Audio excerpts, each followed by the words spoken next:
Good afternoon. What a nice turnout. Thank you all for coming. You all need to be advised as to who we're voting for, and that's what today's all about. Again, I want to thank all of you for being here, and I want to thank Mayor Mike Mcginn and Senator Ed Murray for coming to share their thoughts with us. I'd also like to introduce Lucy Gaskill-Gaddis, who is today's moderator from the League of Women Voters. So we're going to keep this to an hour, so we'll move right on along.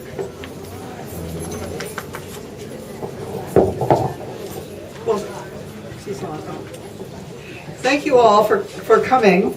It's always a pleasure to see a lot of people turn out for these debates, because really the best way to know about the candidates is to actually see and hear from them directly instead of through the media or some other forum. So I also would like to thank the candidates for coming. I've been working with Carol on these debates for a number of years, and this is the first time we've had the mayor candidates, so we're particularly pleased that you have decided to come to this debate. As you know, Mayor Mcginn was elected mayor in 2009, and he is running for re-election. And Senator Ed Murray has represented the 43rd district in the state legislature since 1995, first as a state legislator and then in 2006 as a senator. I will leave other comments for them to fill in their background for you. So I'd like to go over the agenda and the ground rules so everybody's clear what's going to happen. Both candidates will have 5 minutes to make some opening remarks. And Karen Sisson, where are you, Karen? She's right here, I'm moving up. Oh, she's the timekeeper, and she's using her cell phone. So she will stand up, and the cell phone will beep when the time is up. And we hope that that both of you will abide by the time constraints. Part of it is to ensure that we have as many questions as possible.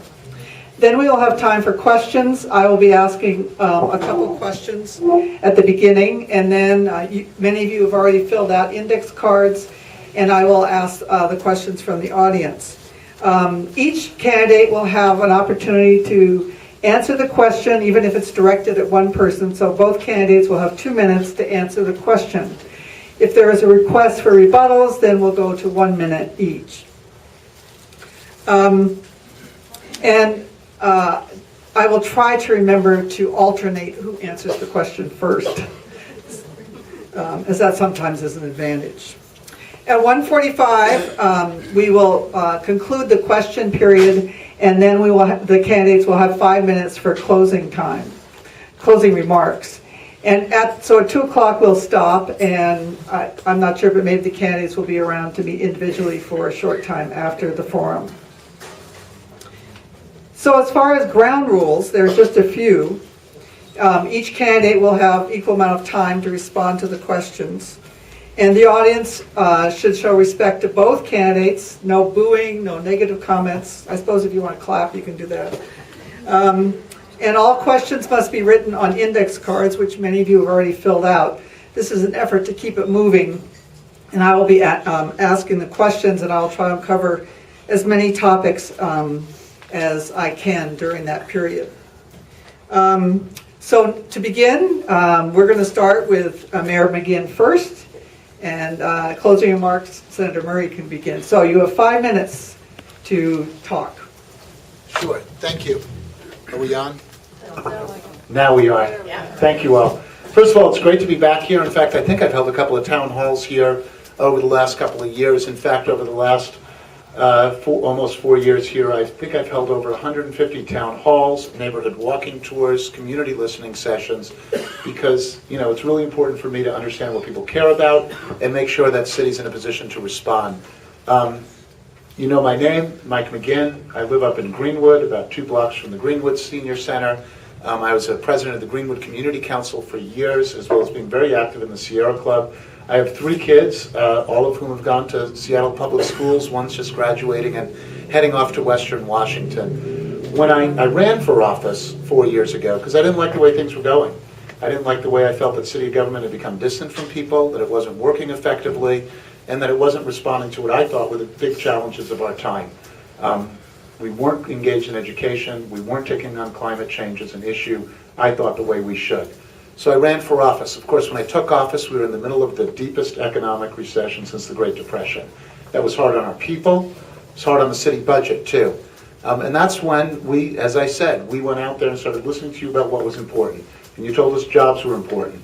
And we worked with our traditional industries, our new industries, and I can report to you that we've been growing jobs in Seattle at a faster rate than the region, than the state, than the nation. In fact, we're the fastest growing urban economy in the nation. You told me you cared about education. We went out and we passed the new Families and Education Levy. We doubled it. And it means more after school time for kids, more early learning slots, more academic intervention for at-risk kids. You told us to look out for your money, right? Be careful with how you spend it. And we did. We balanced our budget every year. We ended in the black, and we're rebuilding the rainy day fund to pre-recession levels after it had been spent down. But you also wanted us to be compassionate. So we protected human services. And in fact, in a time of state and federal cuts, we have backfilled those cuts.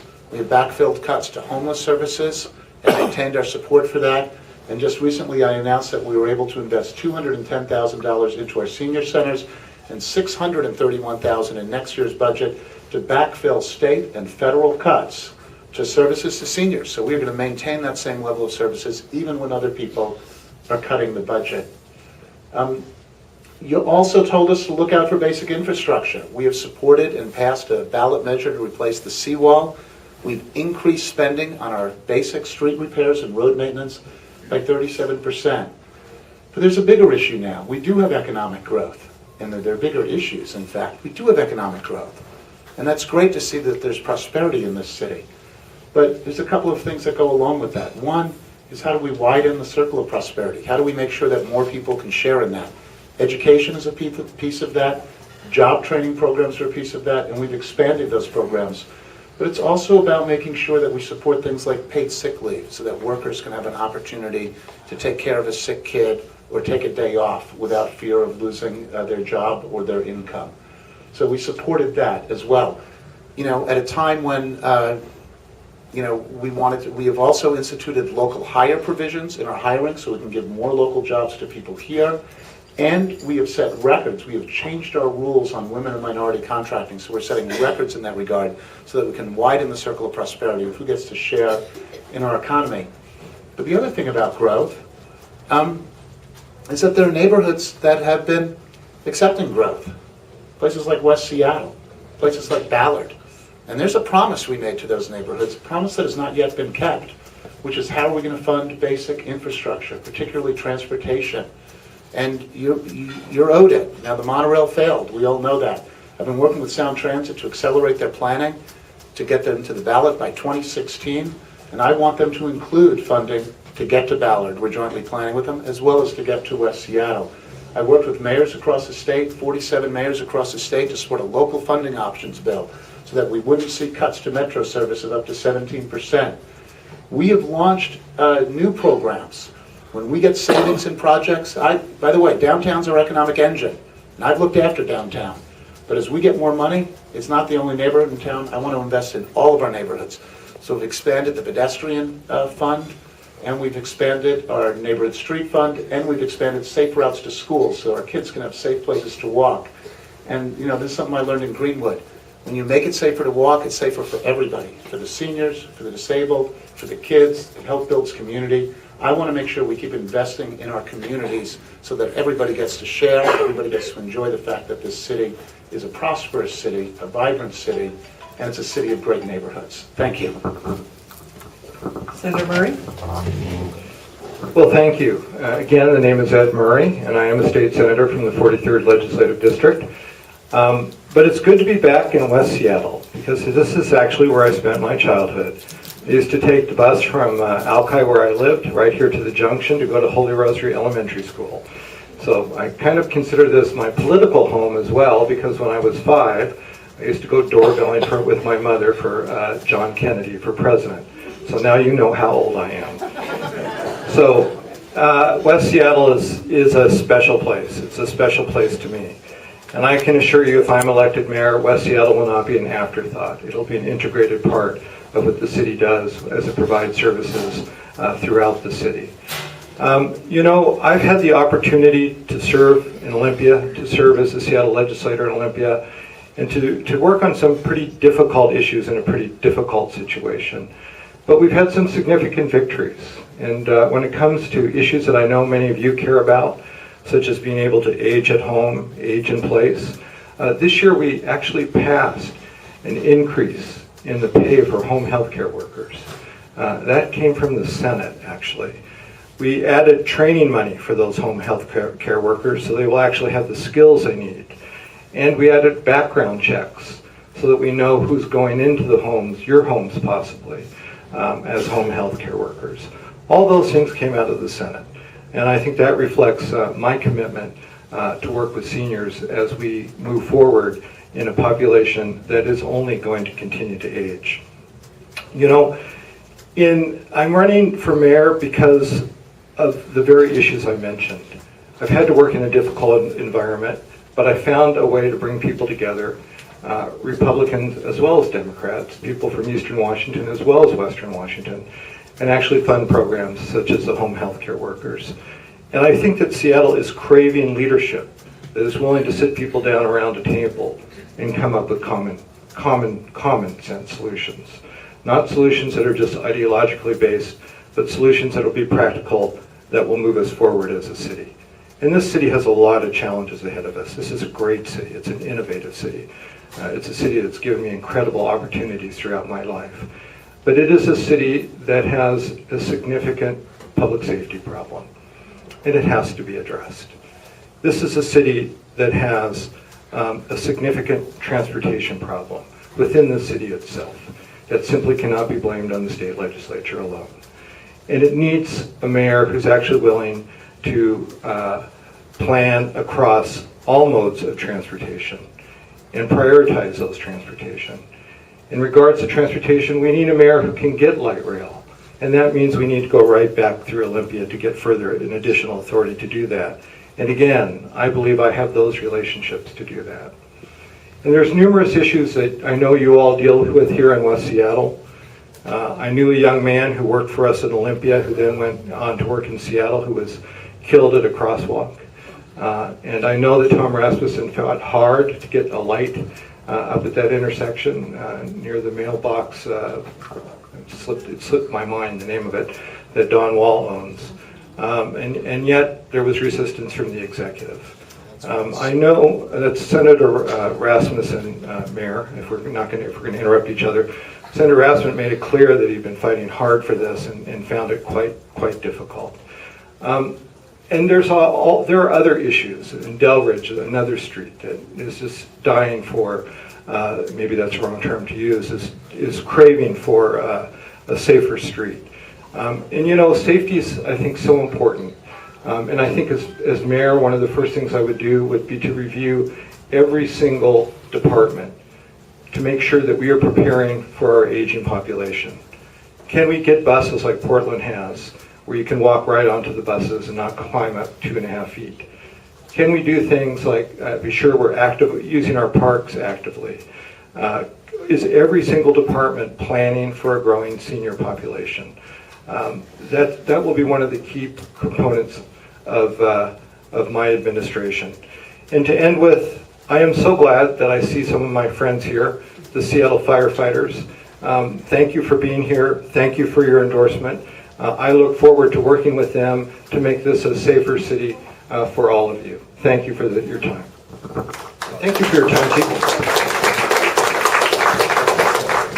Well, I think I have quite a few cards here, and I think that both candidates have talked a little bit about some of the key issues that people are concerned about. And the first question I have, which covers several of them, is that obviously one of the major concerns in West Seattle residents is a result of two trends. We have a lot of increased density in apartments, especially where parking is limited. The slots are available for parking are more limited to the people in those units. And we have a number of transportation problems. We have the current and potential future reduction of metro service to West Seattle. We have also the backups created by the construction of Highway 99. So my question to both of you, and you'll have 2 minutes to answer, is what practical solutions do you advocate to mitigate some of these issues in West Seattle particularly? And I'll go with Senator Murray can go first. Thank you very much. First of all, I think that when it comes to the issue of transportation and how we're going to move forward, there's a lot of construction projects that are going to go on in the next few years, and we literally are going to have to create a high-tech war room of state and local and city and county officials to be sure that we can keep corridors of traffic open as that construction goes forward. I'm happy that we were able to contribute to some of the state was able to contribute to some of the solutions on the West Seattle Bridge. We are working hard on trying to get a transportation package through before the end of the year. Spoke with the governor on Sunday, spoke with some of my Republican colleagues on the east side of the lake yesterday, and they get it that a 17% cut in Metro would be devastating for their constituents, and politically, I believe, devastating for them as well, because a huge number of people in East King County depend on the bus, depend on Metro to get in and out of the city to work. So I'm feeling positive. There are other local officials we are working with to try and get this done and get it done this year. We're not done yet, but one of the things I learned in Olympia years ago, it usually takes more than one try to succeed. This bill was introduced this year, and we're working hard. And I'm glad that in the past we were able, when I would chair transportation, to pass a package that you all voted for that actually increased transit funding for the first time since Tim Eyman decimated it was $6.95. And I forgot I don't get 5 minutes this time. So in my last 15 seconds, there's a lot more I'd like to say about what we can do about growth and combining growth with transportation. These two things have to go hand in hand. You can't starve cars unless you have the transit to replace it. And I'll get back to this later, my apologies. Thanks, and my apologies for the interruption, Senator Murray. We do, in fact, the light on Admiral was funded. It was proposed by us in our budget with savings from the Spokane Street Viaduct project. And that's an example. When we sold the rubble yard, we put it into projects around the city. When we got savings from Spokane Street, we put it into savings around the city. In fact, on Del Ridge Avenue, we're doing a repaving project there, which will help make it safer for users. And we're happy to work with the community on that project as well. The fact of the matter is, we are, this tunnel project, which is the position of the city that we're going to build it, isn't going to do that much for us in the long run. We're talking about tolls on it that will cause significant traffic diversions. They've already reduced the idea that they're going to get 400 million down to 200 million. They say they can't even raise that much from it. So that tunnel isn't going to address our problems. As we grow, really the only thing that's going to solve this is more transit, ultimately. We're just not sufficient lane space to do more than that. And we are, in fact, facing bus cuts of over 17%. And we've already seen, as Metro has restructured its routes in an attempt to be more efficient, more neighborhoods in Seattle are being left out. They need more money. That's why over a year ago, I went to work with mayors across the state to build support for local funding options, not just for Metro, but for our local streets. And that bill passed the House. The bill we proposed in partnership with King County passed the House. It failed in the Senate. It didn't get through. And that means we're looking at these potential cuts, and we're going to have to hope for a legislative session or something else. And the question is, how long do we keep waiting? The reason it's not getting through is because our local transit money is being held hostage to highway projects around the state. We're not even being allowed to maintain our infrastructure, maintain our buses, until we pay for other people's projects. And that's the issue we face in the legislature. That's why, we're prepared to start talking about what do we do locally to fund this. We can't wait forever on Olympia. All right, Senator Murray has asked for a 1-minute rebuttal, and then Mayor Mcginn will have 1 minute. Well, this is the problem with the leadership that we've had for the last 4 years. You can bash Olympia or you can choose to work with Olympia. Your senator, Senator Sharon Nelson, is not the reason that transportation isn't moving forward. Your other senators, David Frog, Jeannie Cole-Wells, your Seattle senators, are not the reason transportation is not moving forward. What we're missing is a partnership with the city of Seattle. And what we need is a mayor who can actually go down there and work with Olympia instead of bashing Olympia. My friends, I would not have been able to pass the transportation package I passed. I would not have been able to pass the marriage equality bill I passed if that had been the attitude I took. We're working hard, my friends. It's a difficult place down there, but we're working hard, and it would be nice to have a mayor who actually understood how Olympia functioned. Because, you elected good people. Joe Fitzgibbons. And my time is up. Great, let's be really clear. I'm not bashing Olympia. Fact of the matter is Olympia is underfunded education, it's underfunded mental health services, it's underfunded a lot of things. They got challenges there. But let's be clear, Senator Murray. Speaker Chop represents the same state that you do. He's worked hard to maintain his majority. Senator Murray, you were the chair of the Senate Democratic Campaign Committee. That was an executive position, and it was your job to protect your majority in the state Senate. It was just reported that over $250,000 was stolen from under your nose. We lost an election in Vancouver where a Republican beat a Democrat by under 100 votes. And as a result, you lost the leadership of the Senate. Now, it's your claim that you're an effective executive, an effective leader, but you couldn't manage that budget, you couldn't keep control of the Senate. And we're paying the price now, because now we have a Republican-controlled Senate that doesn't want to give us that transit money. So I'm not blaming everyone in Olympia, Senator Murray. That was your job to keep the majority. All right, I'd like to go on to, and Senator Murray can respond in his future comments. I'd like to go on to another issue that was raised by the first question, which is growth. And if you look around West Seattle, you see cranes, you see apartments being built, lots of new development. So one of the questions is, in making land use decisions, what role does the community have in those decisions, and how do social issues play into decisions on land use, on development? And we'll start with Mayor Mcginn. What role does social issues play on development? That's a broad question, but a very good one. You can interpret it as you want. Yeah, and I'll work on interpreting that a little bit. One thing we look at is affordability. So if we're going to give more zoning capacity to people, they should invest in affordable housing. That is a social issue as well. And we've looked to do that. And in fact, I've appointed a stakeholder group to look at, traditionally what they've done is they've put money into an affordable housing account. I want us to look at whether they should be required to put affordable housing units within their development, not just pay a fee. And we're going to get a report back from the stakeholder committee. You want to make it just right, because if you ask for too much, they won't build they won't use the incentives to build the affordable housing. That's important. We've also looked at what we can do to encourage affordable housing within neighborhoods by making our own land available where it's possible. So for example, we're working with Sound Transit in the Valley, and we've made a deal with them on Capitol Hill to use that property. We made the East Precinct parking lot available for affordable housing. Those are things we can look at. The other issue, and this came up right out here, a supermarket was going to open up, then which the wages and benefits in that supermarket would be less than the wages and benefits of the other local supermarkets. That raised concerns with me of, should we sell our city property? We own it, we don't have to sell it, but should we sell that to a company that could drive down wages and benefits of workers that are already in the neighborhood?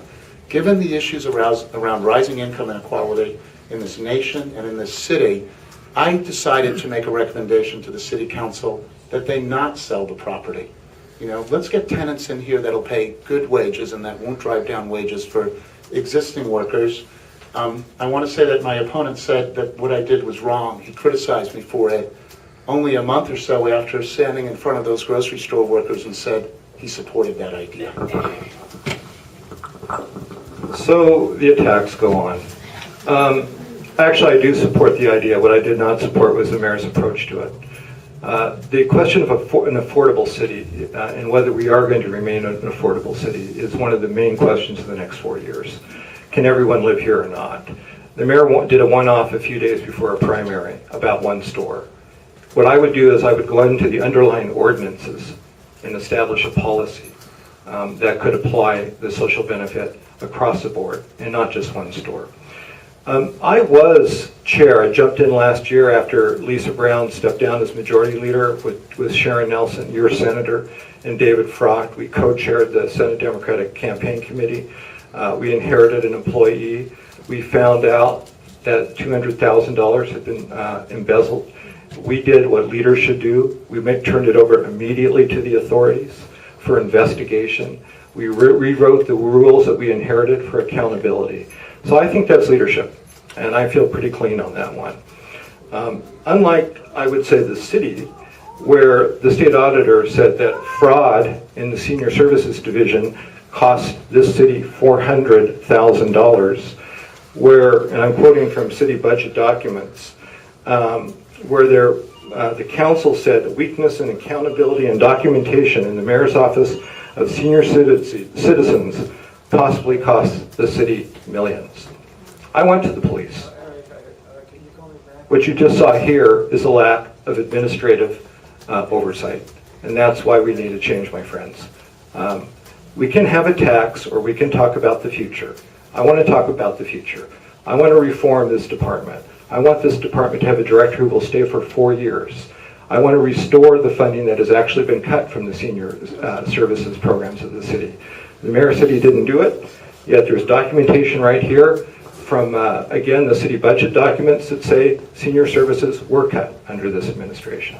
So let's talk about rebuilding those services, or we can just engage in pay a tax. Another issue that comes up in a variety of these questions is public safety, particularly about downtown, but I think it's a citywide issue. So in starting with Senator Murray, what will a Murray administration do about our city's public safety crisis or issue, however you want to describe it? Sure. I think the first thing begins with the issue, 2 minutes. Okay, the issue becomes with the Justice Department, U.S. Attorney's Office came here several years ago and said, we'd like to talk to you about some problems we see in your police force. And the city had a choice at that point. They could have done what Austin did, and Austin actually worked with the Justice Department, provided the materials, and started making changes, and was not put under a consent decree.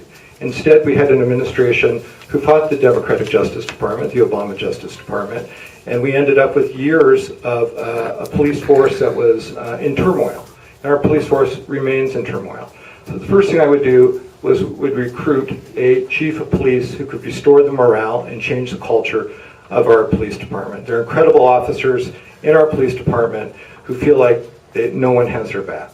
I hear again and again from officers. They want to know who the leader is and what the message is. So that's the number one thing that we have to do when we deal with this. Number two, we have to admit that we have a problem.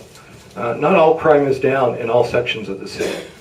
And not all violence can be blamed on simply the Washington State Legislature, which you will soon hear. It's amazing to me that the mayor gives the Republican arguments that when Wall Street went bust and the legislature tried to raise taxes, and somehow the legislature is the one responsible. But folks, we have to move forward on public safety, and it's going to take a brand new approach, a brand new change, and a mayor who actually has had some experience in it before he was in office, as I have. When I was up at the Junction and did a walkthrough in businesses, some of those businesses who've been there decades, back when I can remember, what I heard were the same things I hear downtown. I hear the same concerns.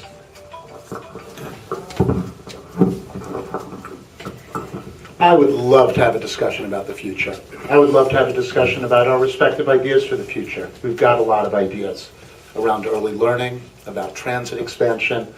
But Senator Murray's campaign has not been about the ideas. It's been an attempt to say that I can't get things done or I don't work with people. And you heard that's where it started here today. Let's talk about crime, okay?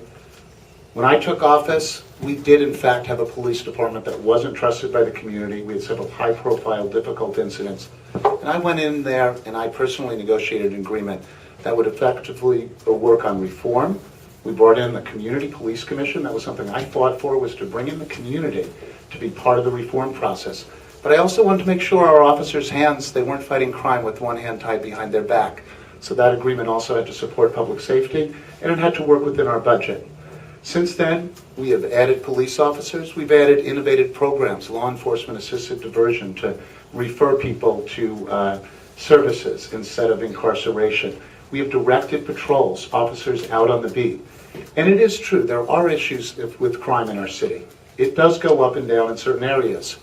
And we follow that, we track it, and we deploy our officers to meet that demand. In fact, today I announced that we're adding 15 more officers, so it'll be 42 new officers over the last 2 years that we've added to the budget.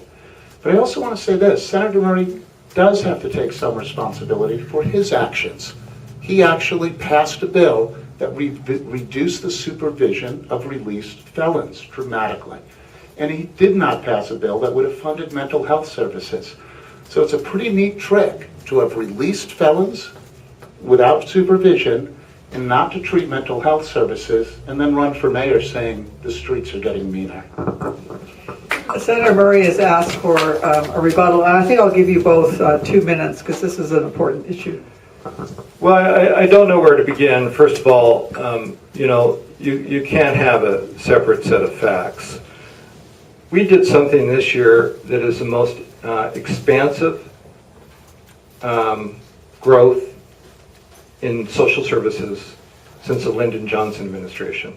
Unlike many states, the Senate, again, did it first. Expanded Medicaid, accepted the federal Medicaid money, and put the Affordable Care Act in place. It will mean that we will have mental health funding that we've never had before for people who are on the streets who need mental health funding. That's what I voted for. I voted for money that will go into services, not just directly to the individuals, but to services who serve the homeless. It's a significant opportunity. And part of that opportunity means taking advantages of grants that both the state and federal government will implement over this period of time. So I think it's unfortunate that the mayor said I voted against mental health when we actually voted for the largest increase in mental health since, again, the Johnson administration. The other bill in question about offenders is just amazing to me. You know, one of the things that I've heard from the mayor's supporters is that we incarcerate too many people. One of the challenges we decided is that we could actually reduce the number of people who were in prison because the number of them were not violent offenders. And we were building a new prison every few years. We were building more prisons and we were building community colleges. So we looked at programs that had actually proved to reduce crime and put folks in those programs, and thus reducing the amount of money that went into our prison system. On the juvenile side, we were actually able to close an entire juvenile facility because we were able to fund and put those juveniles into programs that had best practices. And we're not seeing them show up again in our jails or on our streets. Mayor Mcginn, would you like to? You got 2 minutes. Yeah, thank you. And what I was referring to was Senate Bill 5891, which did in fact reduce the amount of supervision of released offenders. And with respect to mental health services, let me tell you what this was about. You know, we do have a situation where right now this state is 50th in the country in terms of the number of mental health beds we have available. And Chief Pugil went down to testify in front of the legislature. And he said, we face the consequences of that. Our police are often the first responders to somebody who is untreated with mental health issues. And right now, so there was a bill in front of the legislature where there was a bill proposed to eliminate the out-of-state tax exemption. So when tourists visit our city or state, they don't have to pay sales taxes. Let's eliminate that exemption and use it to add beds. We're 50th in the nation after all. The business community objected. You know, same business community that's financing his campaign. And that bill died in committee. And we still face the issue of mental health offenders out in the community. We're still 50th. Now, we are prepared to hold ourselves accountable in the city to do what we can. We've added crisis intervention training for all of our officers. More and more of them are going through it. We've added mental health professionals. We're working to connect these people in distress to services. But the beds aren't there. Prosecutor Dan Satterberg has said the biggest issue is having the mental health beds available for treatment. In fact, we have a situation right now. If somebody is not analyzed within 72 hours about whether they need to be committed they'll be released to the community again. So, my argument isn't that Olympia faces tough time and has to make tough choices. We face tough times and have to make tough choices too. But again, it's a pretty neat trick to vote for releasing felons without supervision and to not fund mental health care and then just say, I'm going to run on public safety because our streets are mean. That's not holding himself accountable for his actions. I'd like to move on to another issue, which has come up several times in the questions. And we'll start with Mayor Mcginn on answering this. What have you done or will do to preserve the industrial job base in the city? Yeah. Which includes the issue of freight movement. So there's multiple issues. There's freight movement, there's qualified people to work for the businesses, and there's also being respected with our land use rules and regulations, et cetera, to support our industrial industries. And so we've worked on each one of these regards. We have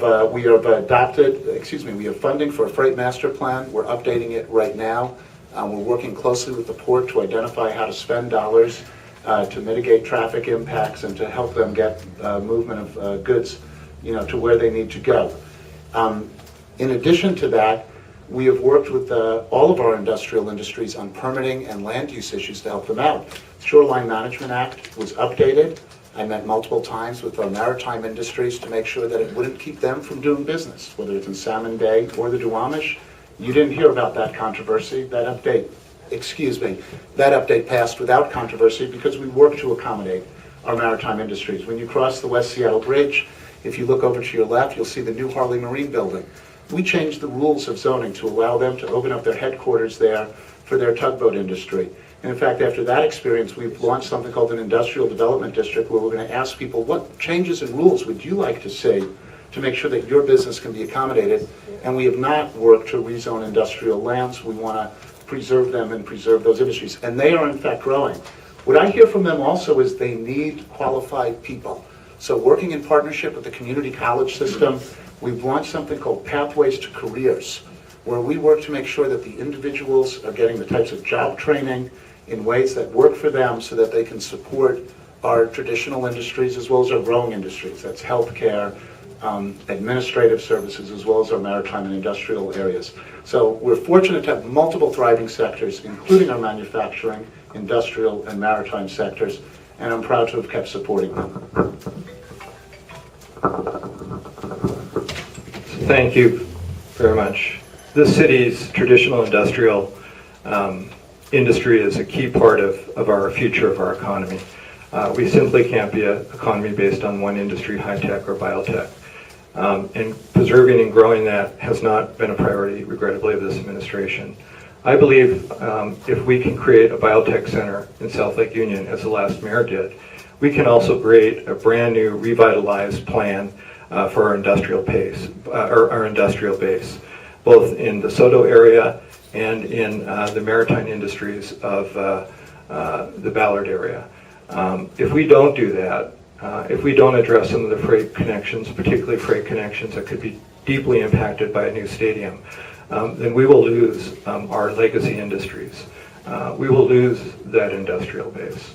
I know something about that. The Bethlehem Steel Yard, which has now got a different name, is the place my father used to work when I was a kid at the bottom of West Seattle. So those sorts of jobs are important. And if we lose those industrial jobs, we will lose the middle class of this city. Without them, we will simply become a city of the rich and those who serve the rich. So you have my commitment to work with the port in designing a brand new industrial plan. Finally, you heard the mayor infer that my contributors are rich. The mayor has contributions from developers, he has contributions from business people, so do I. I also have endorsements from a dozen labor unions. I also have endorsements from the Washington Conservation Voters. I have endorsements from the firefighters who are back there. Why is that? Because I'm not trying to divide this city by saying, well, he's the rich guy and he's got all the rich guy. I believe you, if you grew up in West Seattle and your father worked in the steel mill, that isn't the road to richness. But I don't want to divide this city. Every business, every neighborhood has a business district. West Seattle does. and so does downtown, which is a neighborhood. I think the final question, actually you two raised it in the sense of what is your plan for the future? And the plan for the future, having been a budget analyst for the city many years ago, are budget priorities. So we'll start with Senator Murray. If you become mayor, what are your priorities for the budget? Sure. I think the first thing that we need to do is we need to do a serious inventory of our infrastructure. And I'm not just talking about roads and streets. I'm talking about every aspect of it, our utilities, our water, to be sure that we know the actual costs that we have, that we face. Because when infrastructure fails, it is the poor, it's the elderly who get stuck. And you can see that in New Orleans, you can see it in the storms back east. So that's would be priority number one. Priority number two would be to be sure that we have the public safety system we need. Priority number three would deal with the backlog of major maintenance, which has grown to about $1.8 billion of crumbling sidewalks and streets. If you walk on those streets, if you bike on those streets, if you drive on those streets, if you think they're better, then you probably don't think that should be one of the priorities. But actually, I think they're worse. And I think the statistics prove that, so we need to prioritize that as well. Finally, this city, under numerous mayors, had a group of people who worked in its budget office that were nonpartisan, and they weren't committed to any one mayor. They were committed to the city of Seattle. And we saw those people leave, and I think our budget process has been hurt in the process. And it would be great to see some of that wonderful talent from past administrations, going back to Charlie Royer and Norm Rice, who hired some of those people, come back so that our budget will be a sustainable budget and not a budget where you read about $400,000 in fraud that was never addressed. So we have an opportunity to move forward in this city by making our budget a moral document that prioritizes what we need to do for the safety of our citizens and for the welfare of our citizens. Thank you.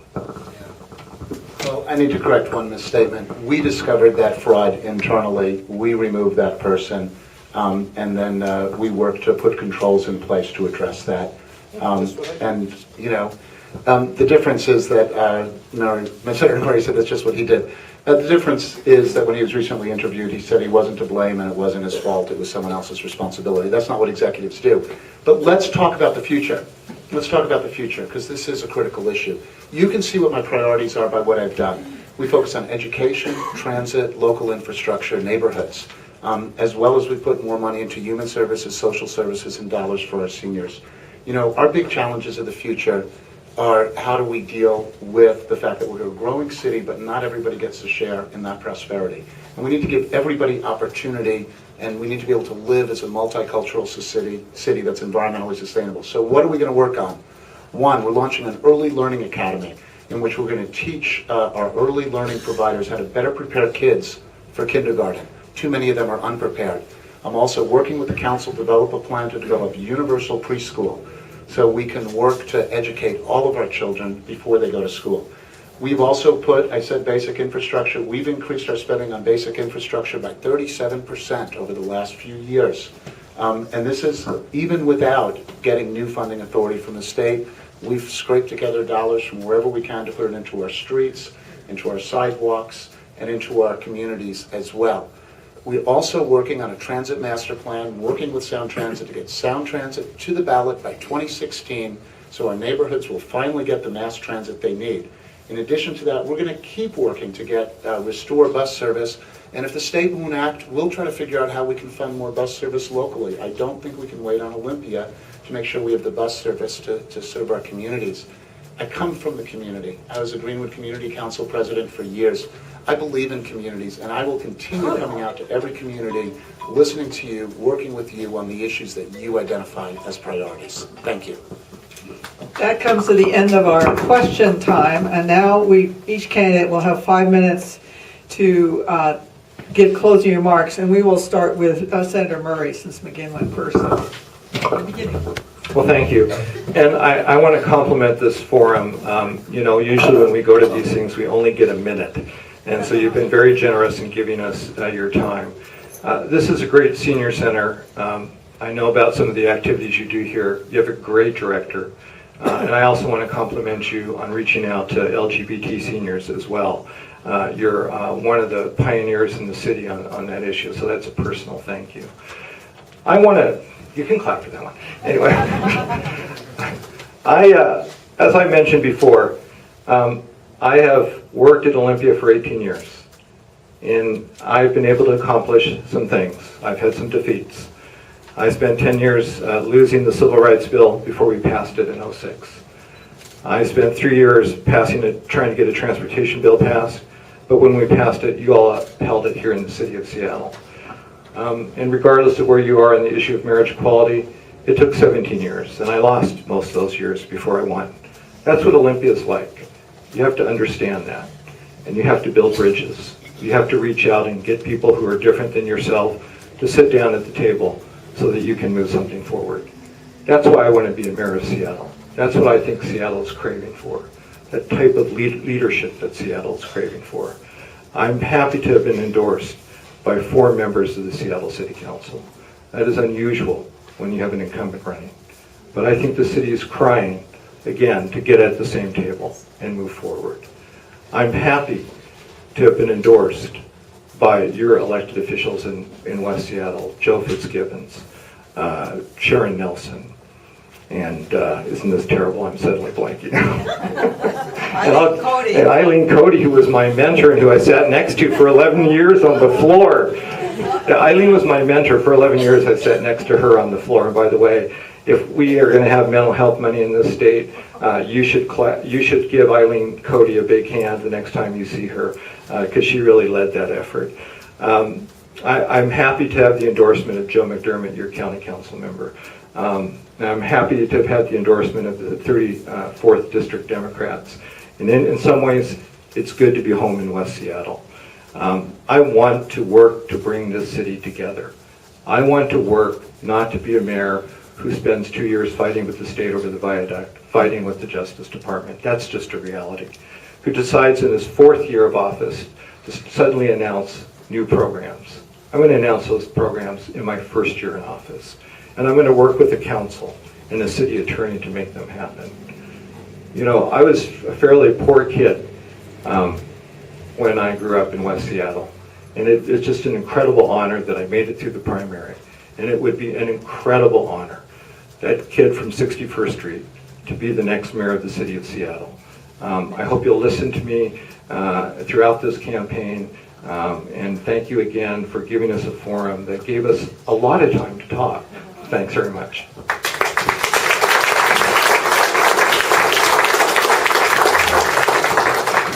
I do want to congratulate Senator Murray. He's done a great job at uniting people. He's united Coke, Pepsi, Vulcan, Comcast, Amazon. I mean, seriously, we do indeed receive some, there are business people who support me. They should support me, but there's tens of thousands of dollars pouring into independent expenditure campaigns from the business community for him, and that's just a fact in the campaign.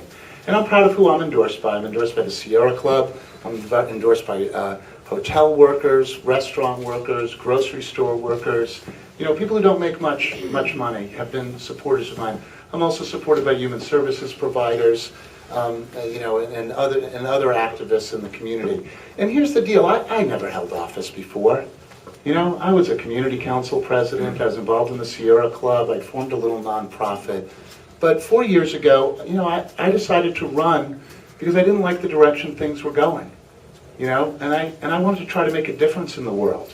And I wanted to try to make a difference on income inequality and education for kids. I wanted to make a difference on climate change. And, you know, I'll own to it. I came into office, I wanted to change everything all at once. And it doesn't work that way. There are other people that have power. You know, and sometimes people in power don't like to see change. But we've gotten a lot done. You know, again, this city is leading the nation in growing jobs. We're leading the nation in social justice policies. We are setting new records for women and minority contracting.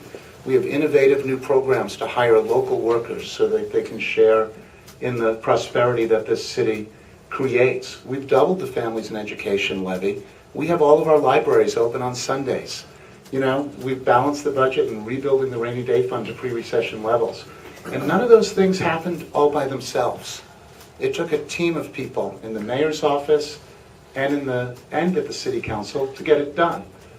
And imagine what we can still get done. This is the other difference between the mayor and between the senator and me, is I've been to mayor's school. I mean, a legislator is one thing, and I appreciate his experience as a legislator, but there's nothing like being an executive over a big city government and getting to go out and meet and work with you in all of the communities in town. I have made myself available, I have held myself accountable, and I have learned in this job, and I am as passionate about the future as ever. That's why I'm working to divest from fossil fuels. This is why I want universal preschool. This is why we've expanded the Seattle Youth Violence Prevention Initiative. This is why we built a statewide coalition to stop coal trains. This city can be a leader, not just economically, but demonstrating to the world what it means to live as a multicultural society where everybody has an opportunity to achieve and we're environmentally sustainable. And other cities will look at us and say, we want to be that city. We want to be able to be that progressive. And I'm proud to have been called the most progressive mayor in America by the hardest working people in this town, the hotel and restaurant employees. And I'm proud to come out to your community and get your support.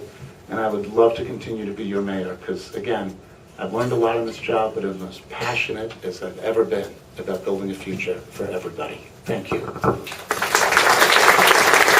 Let's give a round of applause for both candidates as we conclude the formal part of this forum. I would like to say to the audience, I know some of you didn't get your specific questions asked, but we now have a few minutes left, and if you have a specific question, you can come up and talk to the candidates. So thank you very much for coming, and I hope you've learned a lot today.